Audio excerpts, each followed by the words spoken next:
Dear students, अस्सलाम वालेकुम। उम्मीद है आप लोग खैरियत से होंगे। अल्लाह रब्बुल इज़्ज़त आप लोगों को खुश रखे। देखें, जैसा कि आपको पता है कि हमने DNF ब्लॉक एलिमेंट की सीरीज़ को स्टार्ट किया हुआ है। उसका आज लेक्चर नंबर 12 मैं आप लोगों के सामने लाया हूँ और कोऑर्डिनेशन कंपाउंड्स हमारे स्टार्ट हैं और कोऑर्डिनेशन कंपाउंड्स के ऊपर लेक्चर नंबर 04 हमारा इंशाअल्लाह अज़ीज़ आज होगा। और नोमेनक्लेचर कोऑर्डिनेशन कंपाउंड को नोमेनक्लेचर को हमने स्टार्ट लिया हुआ था। इसमें पार्ट 1 आप लोगों के सामने आ चुका है। पार्ट 2 को इंशाल्लाह आज हम डिस्कस करेंगे। उम्मीद है आप लोगों को क्लियर नज़र आ रहा होगा। बिल्कुल आपको क्लियर नज़र आ रहा है, तो बिल्कुल आपको क्लियर नज़र आ रहा है। तो इंशाल्लाह अज़ीज़ जो है आज हम इस पर लेक्चर स्टार्ट करेंगे और पार्ट 2 कोऑर्डिनेशन कंपाउंड का हम आज आप लोगों के सामने लाए हैं। इससे पहले हमारा लेक्चर 1 हो चुका है कोऑर्डिनेशन कंपाउंड के नोमेनक्लेचर के ऊपर, पार्ट 1। आप उसको एक नज़र ज़रूर चेक करें। हमारे चैनल पर जाएं केमिस्ट्री वाला पर, वहाँ पर प्ले लिस्ट को चेक करें तो इंशाल्लाह आपको मिल जाएगा। या coordination compound nomenclature part 1 chemistry वाला लिखे यूट्यूब पर, तो इंशाल्लाह आपको मिल जाएगा। तो आज का लेक्चर का स्टार्ट लेते हैं। मेरा नाम है ग़ुलाम नबी और आप देख रहे हैं हमारा प्यारा सा खूबसूरत सा चैनल केमिस्ट्री वाला। आज का जो नेक्स्ट रूल मैं आप लोगों के सामने लाया हूँ वो हमारे पास जो है ऐसे कोऑर्डिनेशन कंपाउंड्स के मुतल्लिक है जो कि न्यूट्रल मालिक्यूल्स हों, यानी न्यूट्रल साल्ट्स हमारे पास मौजूद होते हैं। कोऑर्डिनेशन स्फीयर जो हमारे पास मौजूद हो, न्यूट्रल हो, जिसके ऊपर कोई चार्ज वगैरह ना हो। और उस रूल को हम थोड़ा सा आज डिस्कस करते हैं और इसके ऊपर मिसाल को देखते हैं। तो हमारे पास जो न्यूट्रल मालिक्यूल हमारे सामने पाया जाता है, आपके सामने मौजूद है यहाँ पर CO NH3 कंपाउंड है और NO2। यहाँ पर NH3 के मालिक्यूल्स आपको दिए गए हैं 3 मालिक्यूल्स और NO2 के मालिक्यूल्स भी 3 आपको दिए गए हैं। तो ये एक कंपाउंड है आपके सामने मौजूद है और इसको हम नाम देते हैं। अगर आप चेक करें तो हमारे पास ये कोऑर्डिनेशन स्फीयर दिया गया है। कोऑर्डिनेशन स्फीयर, कोऑर्डिनेशन स्फीयर आपको दिया गया है और इस कोऑर्डिनेशन स्फीयर पर देखें यहाँ पर कोई चार्ज वगैरह मौजूद नहीं है। तो हमारे पास ये न्यूट्रल कोऑर्डिनेशन स्फीयर है, न्यूट्रल है, कोऑर्डिनेशन स्फीयर है, न्यूट्रल दिया गया है और यहाँ पर आप देख रहे हैं कोई चार्ज वगैरह मौजूद नहीं है। अब यहाँ पर हम वो जो मैं बार बार कह रहा हूँ कि हम इख्तिलाफ़ को डिस्कस करेंगे, जो मसाइल है इसके अंदर उसको डिस्कस करेंगे। KPK बोर्ड है या दूसरे बोर्डों के कंटेंट के अंदर जो हम नाम दे रहे हैं उसको चेक करेंगे। तो बारह दोनों इस रूल में आज थोड़ा सा इस पर डिस्कस हो जाएगा। थोड़ा इसको चेक करें। हम जो है इसको नाम देना चाहते हैं। तो सबसे पहले तो रूल ये था कि पॉजिटिव को नाम दे, फिर नेगेटिव को नाम देते। तो यहाँ पर तो साल्ट का सिर्फ कोऑर्डिनेशन स्फीयर मौजूद है, तो यहाँ सिर्फ कोऑर्डिनेशन स्फीयर का रूल ही लगेगा। साथ पॉजिटिव एंड मौजूद नहीं है साल्ट का, या नेगेटिव एंड साल्ट का मौजूद नहीं है, इस वजह उसको तो हम डिस्कस नहीं कर रहे। यहाँ पर कोऑर्डिनेशन स्फीयर को नाम दें। तो कोऑर्डिनेशन स्फीयर में सबसे पहले आपने लाइगेंड्स को नाम देना है।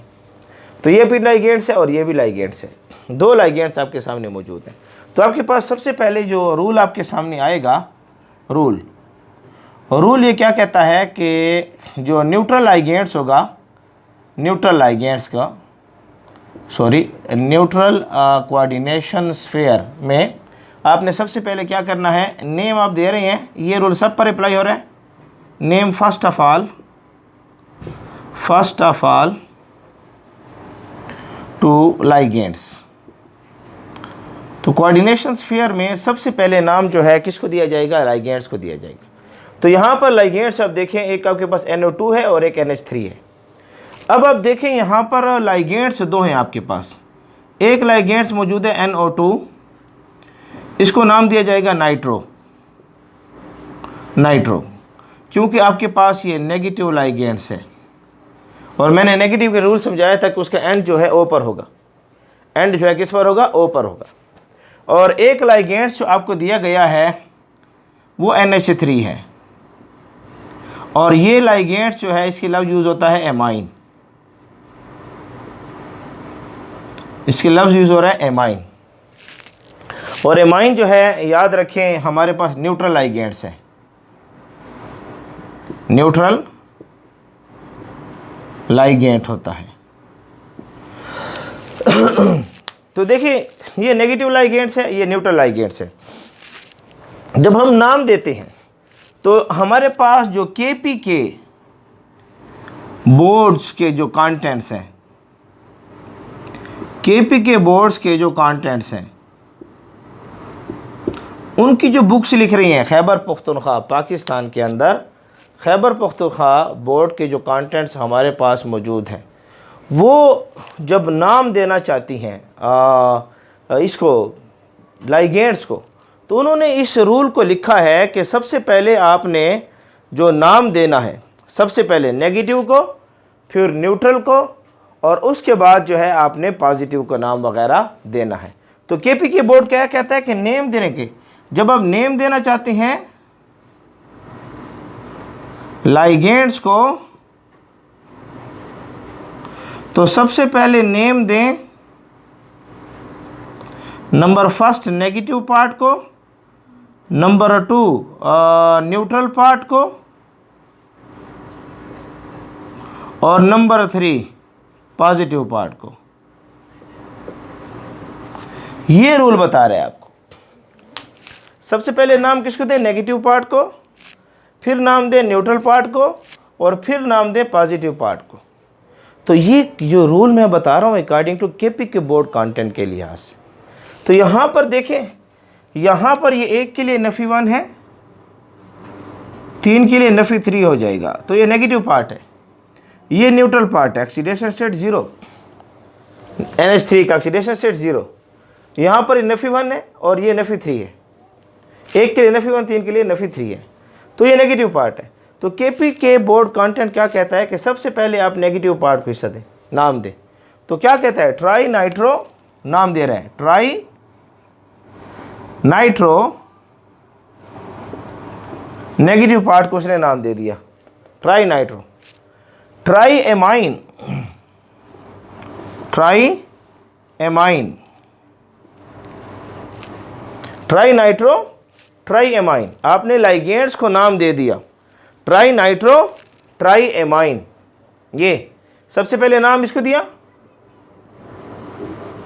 फिर नाम इसको दिया। According to KPK board content की बात कर रहा हूं, जो किताब में लगा हुआ है। तो क्या होगा? Tri nitro, try amine, tri nitro, try amine. अब आपके पास ये जो लगा हुआ है CO, कोबाल्ट, CO जो हमारे पास लगा हुआ है, ये CO, ये हमारे पास लगा हुआ है कोबाल्ट। तो आप इसका नाम लिख दें कोबाल्ट, कोबाल्ट। अच्छा, न्यूट्रल लाइगेंड्स है तो दरमियान में कोई गैप नहीं रखना। न्यूट्रल लाइगेंड्स में जब भी आपने नाम देना है तो उसमें आपने सारे नाम को बिल्कुल उसके दरमियान में कोई गैप वगैरह नहीं डालना। तो आप इन neutral coordination sphere, neutral coordination sphere में there is no need to take gap between the there is no need to take a gap between the ligands and central metal atom। Central metal atom और ligands के दरमियान gap लगाने की ज़रूरत नहीं है। इसे नाम देते हैं one word name, one word name का लफ्ज़ इसके लिए इस्तेमाल हो रहा है। वन वर्ड नेम, एक वर्ड के अंदर सारे नाम को आपने लिखना होगा। जैसे मैंने क्या लिखा है? Tri nitro. देखिए ट्राई नाइट्रो, ये नेगेटिव पार्ट को नाम दे दिया, और ट्राई एमाइन न्यूट्रल को नाम दे दिया। पॉजिटिव पार्ट तो यहाँ पर है नहीं, पॉजिटिव लाइगेंड्स तो है नहीं। और उसके बाद मैंने कोबाल्ट को नाम दे दिया। वन वर्ड नेम जिसके दरमियान कोई खाली जगह वगैरह हमने नहीं छोड़ी। तो न्यूट्रल कॉम्प्लेक्सेस जब भी होंगे उसको वन वर्ड नेम दें। अब कोबाल्ट का ऑक्सीडेशन स्टेट क्या आएगा, हमने रिजल्ट यहाँ पर 0 लाना है, तो ज़ाहिर बात है कोबाल्ट यहाँ पर +3 आएगा। तो यहाँ पर आपने ऑक्सीडेशन स्टेट कोबाल्ट की लिख देनी है 3, कोबाल्ट की लिख देनी है 3। तो देखें कोबाल्ट +3 और ये -3, रिजल्ट 0 लाना है। न्यूट्रल मालिक्यूल्स हैं, neutral salt, neutral coordination sphere है। तो यहाँ पर इस तरीके से आप इसको नाम दे सकते हैं, वन वर्ड नेम दे सकते हैं इसको। अब जो आपके पास कोई और किताबें मौजूद हैं और बोर्ड से कंटेंट्स को चेक करें तो वो लाइगेंड्स को नाम देते हैं अल्फ़ाबेटिकली आर्डर। इसके अलावा जो KPK बोर्ड कंटेंट के अलावा हमारे पास मौजूद है वो हमें देते हैं, इसके रूल को यहाँ पर लिखें, कहना अदर बोर्ड जो हैं, अदर बोर्ड्स जो हमारे पास मौजूद हैं, अदर बोर्ड से मुराद other than KPK, other than KPK boards जो हैं BOARDS, other than KPK board जो हमारे पास मौजूद है, वो ये कहते हैं कि आप लोगों ने लाइगेंड्स को नेम जो देना है वो दें अल्फ़ाबेटिकल आर्डर के लिहाज से, अल्फ़ाबेटिकल आर्डर के लिहाज से नाम दें। लाइगेंड्स को अल्फ़ाबेटिकल आर्डर के लिहाज से क्या करें, नाम दें। उम्मीद है आपको नज़र आ रहा होगा, मैं एक नज़र देख लो इसको, बिल्कुल आपको क्लियर नज़र आ रहा है। तो जो दूसरे बोर्ड्स के कंटेंट्स हैं हमारे पास, जो नीट्स है या JEE है या मेंस है या इंडिया के अंदर इस्तेमाल हो रहे हैं, कोटा के कंटेंट हमारे पास मौजूद होता है। बाकी जितने भी कंटेंट्स हमारे पास मौजूद है ना, पाकिस्तान के अलावा इंडिया के अंदर यूज़ हो रहे हैं और बोर्ड्स को यूज़ करवा रहे हैं, तो वहाँ पर जो आर्डर इस्तेमाल हुआ है, या आप नेट पर जाएं सर्च करें तो वहाँ पर जो आर्डर इस्तेमाल किया गया है ना लाइगेंड्स को नाम देने का, अल्फ़ाबेटिकली आर्डर है। तो इसलिए अगर अल्फ़ाबेटिकली आर्डर के लिहाज से देखें तो ये मेरे पास NH3 है एमाइन, और ये मेरे पास क्या है, नाइट्रो। तो अब आपने अल्फ़ाबेटिकली आर्डर के लिहाज से अगर चेक करें तो NH3 जो हमारे पास है, NH3 ये हमारे पास एमाइन है, AMMINE, और NO2 जो है ये हमारे पास नाइट्रो है, ये नाइट्रो हमारे पास मौजूद है। अब देखिए एमाइन पहले आता है, नाइट्रो बाद में आता है, अगरचे नेगेटिव है और ये न्यूट्रल है। KPK बोर्ड से हटकर हमने इसको पहले नाम देना है, फिर एमाइन, और इसको बाद में नाम देना है। तो according to other board contents हमें करना, ये जो नाम मैंने दिया है अकॉर्डिंग टू KPK बोर्ड्स की बात कर रहा हूं। अक्सर टीचर कह रहे हैं कि ये जो रूल है ये ठीक नहीं है और इसको काट रहे हैं। मेरे ख्याल से काटना नहीं चाहिए। मेरी सोच जो है, KPK बोर्ड के लिहाज से एक रूल मौजूद है तो हम उसको KPK के लिहाज से फॉलो कर लेते हैं, इसलिए यहाँ इसको नोट कर लें, ये KPK बोर्ड के लिहाज से।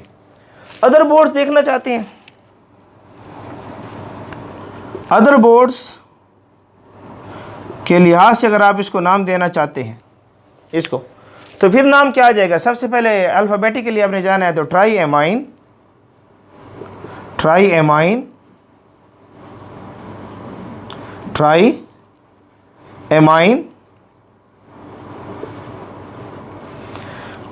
सबसे पहले नाम इसको दे ट्राई एमाइन। फिर उसके बाद ट्राई नाइट्रो नाम दे दें। फिर उसके बाद कोबाल्ट, अच्छा दरमियान में गैप ना हो, कोबाल्ट ऑक्सीडेशन स्टेट 3 आपके पास आ जाएगी, तो ये आपके पास नाम आएगा। तो अदर बोर्ड कंटेंट्स आपको ये नज़र आएगा, नेट को सर्च करें तो ये नाम आपको नज़र आएगा। KPK बोर्ड कंटेंट ये नाम दे रहा है, तो इसलिए मेरा मशवरा ये, KPK बोर्ड के लिहाज से आप नाम देना चाहते हैं और KPK बोर्ड कंटेंट को यूज़ कर रहे हैं और इम्तिहान दे रहे हैं, फिर तो आपके पास ये चीज़ बनेगी, ये tri nitro, try amine, cobalt. और अगर आप अदर बोर्ड्स के कंटेंट को यूज़ कर रहे हैं और उनके इम्तिहानात दे रहे हैं तो फिर आप इस रूल को फॉलो करें, अल्फ़ाबेटिकली रूल को क्या करें, फॉलो करें। और न्यूट्रल कोऑर्डिनेशन स्फीयर आ जाए हमारे सामने, तो उनके दरमियान रूल क्या है, वन वर्ड नेम है। रूल क्या है, वन वर्ड नेम है विद नो गैप, जिसके दरमियान कोई गैप वगैरह मौजूद नहीं होगा। वन वर्ड नेम होगा और उसके दरमियान कोई गैप वगैरह मौजूद नहीं होगा। तो मैं साइड पर हो चुका हूँ, आप जल्दी से इसको नोट कर लें, जल्दी से शाबाश इसको नोट कर लें ताकि हम इसको साफ़ कर सकें। जल्दी करें, शाबाश। मैं साइड पर हो चुका हूँ, मैं साइड पर हो चुका हूँ, जल्दी से नोट कर लें इसको, शाबाश, जल्दी करें। उम्मीद है आप लोगों ने नोट कर लिया होगा, तो मैं इसको साफ़ करने जा रहा हूँ। जल्दी से इसको नोट कर लें, शाबाश, जल्दी से। उम्मीद है आप लोगों ने नोट कर लिया होगा। तो ये कंपाउंड डिस्कस हो चुका है जिसमें कोऑर्डिनेशन स्फीयर आपके पास न्यूट्रल आता है। उम्मीद है आपको क्लियर कट नज़र आ चुका है और इस रूल को आप लोगों ने सीख लिया होगा। इसलिए आज से हम इसको दोनों के दो नाम इसको देते रहेंगे ताकि जो है आपको किसी भी बोर्ड कंटेंट के लिहाज से मसाइल आपके सामने पैदा ना हो। उम्मीद है आप लोगों को समझ आ रहा होगा, बल्कि समझ आ गया होगा और इस बात को आपने क्लियर कर लिया होगा।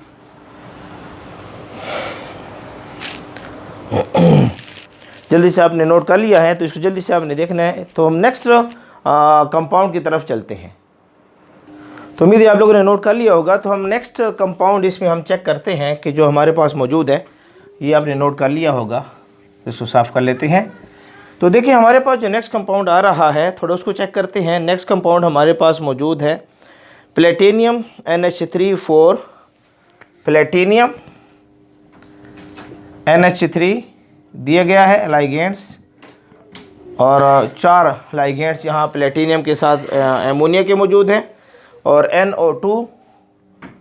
NO2 साथ Cl भी है। ये कोऑर्डिनेशन स्फीयर आपको दिया गया है। NO2 के जो आपको पास मालिक्यूल है, एक ही मालिक्यूल दिया गया है, और साथ जो है काउंटर आइन सल्फेट भी दिया गया है।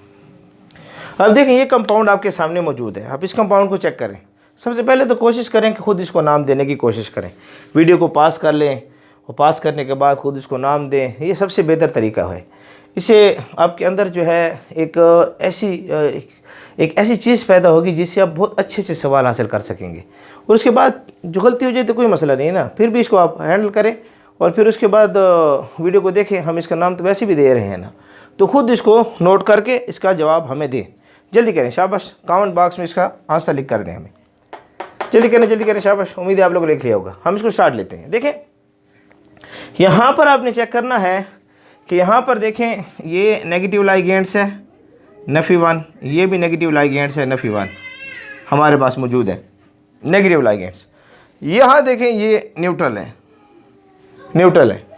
अच्छा, ये कोऑर्डिनेशन स्फीयर है हमारे पास, कोऑर्डिनेशन स्फीयर, और ये काउंटर आइन है, काउंटर आइन हमारे पास मौजूद है।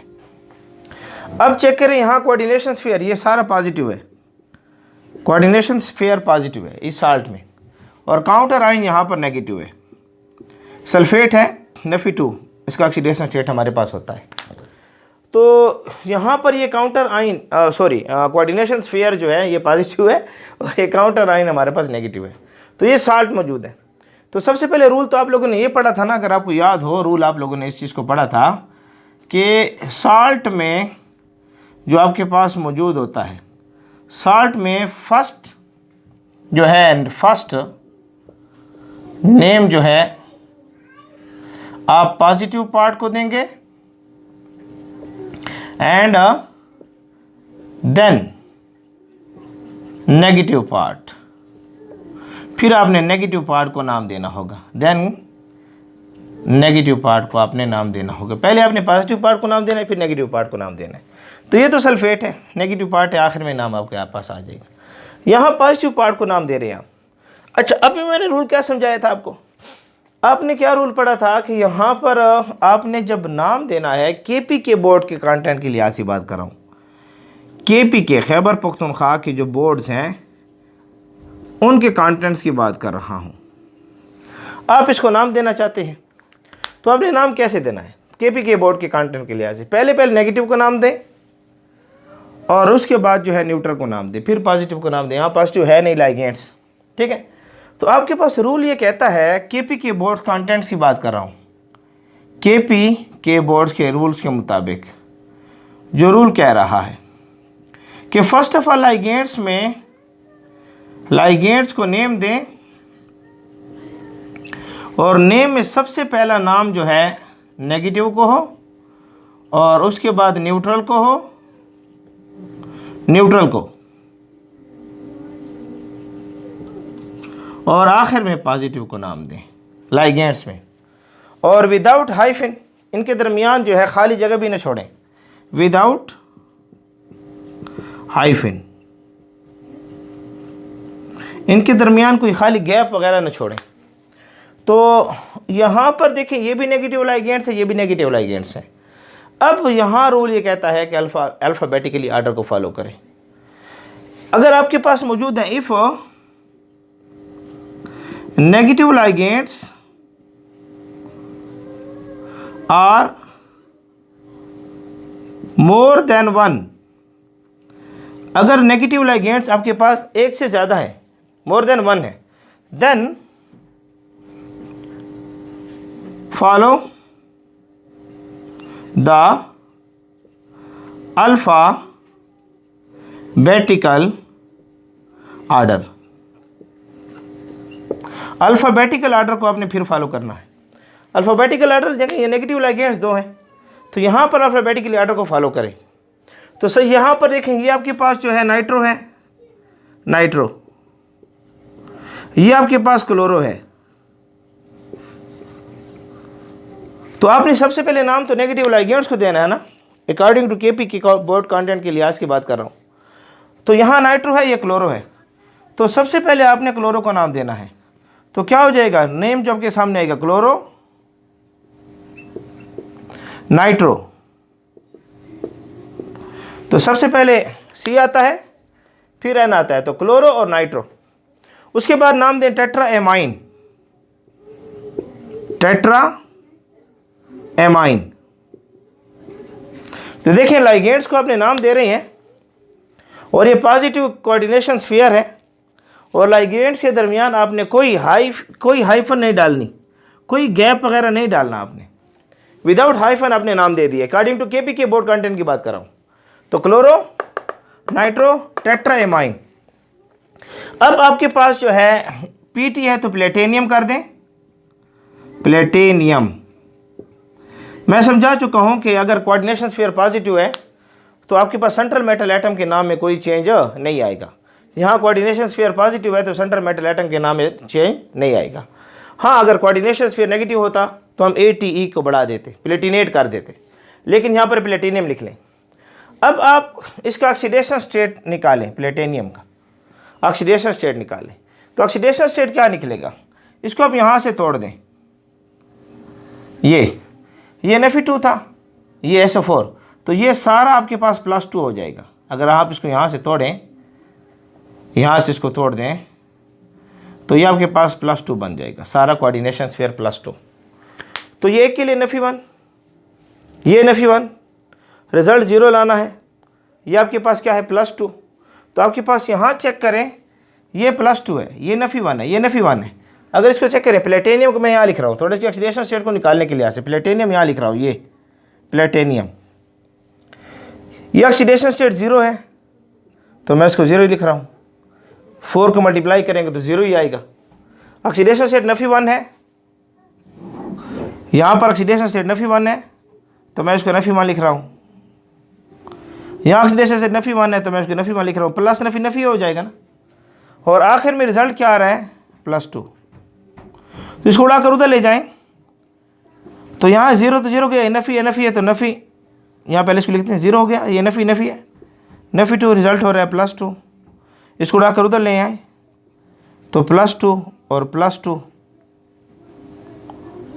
ये उड़कर यहाँ चला जाएगा ना, तो क्या हो जाएगा, प्लेटिनियम के पास +4 आ जाएगा। क्या आ जाएगा, +4। तो यहाँ पर ऑक्सीडेशन स्टेट प्लेटिनियम के आपके पास 4 आ जाएगी। तो आप इस तरीके से ऑक्सीडेशन स्टेट को मालूम कर सकते हैं। इसको जल्दी से नोट कर लें और आखिर में सल्फेट के नाम को दे देते हैं। आखिर में आप नाम सल्फेट को दे दें, शाबाश। जल्दी से नोट करें इसको, शाबाश, जल्दी से नोट कर लें। यहाँ पर इसको नोट कर लेना। फिर आखिर में ये नेगेटिव एंड को नाम देना है, आखिर में नेगेटिव एंड को, तो यहाँ पर लिख दें सल्फेट, सल्फेट। तो नाम आपके सामने आ चुका है, जल्दी से नोट कर लें। तो ये जो नाम मैंने दिया according to KPK board content के हिसाब से मैंने इसको नाम दिया है।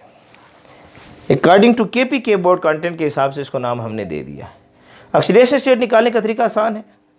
आपने इसको यहाँ से तोड़ दिया, ये नफ़ी 2 था, तो +2 हो जाएगा। तो यहाँ नफ़ी 1 इसको उड़ा के इधर ले जाएंगे तो नफ़ी 2 था, इस तरफ लेंगे तो +4 हो जाएगा। ये +2 पहले से मौजूद था और ये नफ़ी 2 इधर आएगा तो +4 आपके सामने आ जाएगा। सब नोट कर लें इसको, उम्मीद है आप लोगों ने नोट कर लिया होगा। अब इसको हम जो है आपके पास जो दूसरे बोर्ड्स के कंटेंट्स क्या कहते हैं कि लाइगेंड्स को नेम दें अकॉर्डिंग टू अल्फ़ाबेटिकल आर्डर। आपके पास अदर बोर्ड्स क्या कहते हैं, अदर बोर्ड्स क्या कह रहे हैं, name the ligands, name the ligands, ligands को नाम दें अल्फ़ाबेटिकली, अल्फ़ाबेटिकली आर्डर के हिसाब से इसको नाम दें। उम्मीद है आपको नज़र आ रहा होगा, उम्मीद है आपको नज़र आ रहा होगा। तो बिल्कुल आपको क्लियर नज़र आ रहा है। तो आपके पास जो है यहाँ अल्फ़ाबेटिकली आर्डर फॉलो करें लाइगेंड्स के लिहाज से। अदर बोर्ड्स क्या कहते हैं, तो यहाँ ये क्लोरो है, ये नाइट्रो है, ये एमाइन है, ये एमाइन है, AMMINE। तो अदर बोर्ड्स कंटेंट्स क्या कहते हैं, अदर बोर्ड्स आप इसको नाम दें अल्फ़ाबेटिकली आर्डर लाइगेंड्स को नाम दें। तो यहाँ पर ये क्लोरो है, ये नाइट्रो एमाइन है, तो आपके पास सबसे पहले नाम आएगा tetra amine, tetra amine, tetra amine, ये नाम दें अल्फ़ाबेटिकली। फिर क्लोरो नाइट्रो में आप देखें तो पहले क्लोरीन आता है तो सी आता है तो क्लोरो, फिर नाइट्रो। रूल कहता है कि यहाँ पर लाइगेंड्स के दरमियान कोई हाइफन देने की ज़रूरत नहीं है कि दरमियान गैप दे सकें, कोई ज़रूरत नहीं है। उसके बाद किसको नाम दे, प्लेटिनियम। अगर न्यूट्रल लाइगेंड्स होता तो मैं इस मेटल के दरमियान भी गैप नहीं देता, क्योंकि पॉजिटिव लाइगेंड्स है, negative ligand, positive coordination sphere है, नेगेटिव कोऑर्डिनेशन स्फीयर हो, पॉजिटिव कोऑर्डिनेशन स्फीयर हो, फिर आपने सेंटर मेटल एटम के दरमियान गैप दे सकते हो, लाइगेंड और सेंटर मेटल एटम के दरमियान गैप दे सकते हो। अगर न्यूट्रल कोऑर्डिनेशन स्फीयर है तो सेंटर मेटल एटम के दरमियान गैप भी नहीं होगा, जैसे पहले मिसाल में दिखा चुका हूँ। ऑक्सीडेशन स्टेट क्या सी आएगी 4, और आखिर में आप साल्ट का नाम है पूरा कर लें सल्फेट, तो आपके सामने नाम आ जाएगा। तो आप केपीके बोर्ड्स के स्टूडेंट्स हैं तो ज़रूर इस नाम को फॉलो करें, अदर बोर्ड से यूज़ करना चाहते हैं तो इसको फॉलो करें, तो आपकी मर्ज़ी है। ये भी नाम है, ये भी नाम है। मेरा मशवरा है कि केपीके बोर्ड के स्टूडेंट्स हैं तो इसको फॉलो करें, और बोर्ड के कंटेंट को फॉलो करें तो इसको फॉलो करें। तो बहरहाल दोनों नाम आपके सामने मौजूद हैं, आप इसको जल्दी से नोट कर लें, जल्दी से नोट कर लें। मैं साइड पर हो गया हूँ, जल्दी से नोट कर लें, शाबाश। उम्मीद है आप लोगों ने नोट कर लिया होगा। तो हमारे पास आज कोऑर्डिनेशन कंपाउंड के नोमेनक्लेचर पर पार्ट 2 मैं आप लोगों के सामने लाया था। उम्मीद है आपको हमारा आज का लेक्चर पसंद आया होगा। पार्ट 2 के बाद इंशाअल्लाह अज़ीज़ इसमें बहुत सारी बातें अभी बाकी हैं, पार्ट 3 को हम इंशाअल्लाह डिस्कस करेंगे। तो तब तक हमारे साथ जुड़े रहें, पढ़ते रहें और खूब मेहनत करते रहें।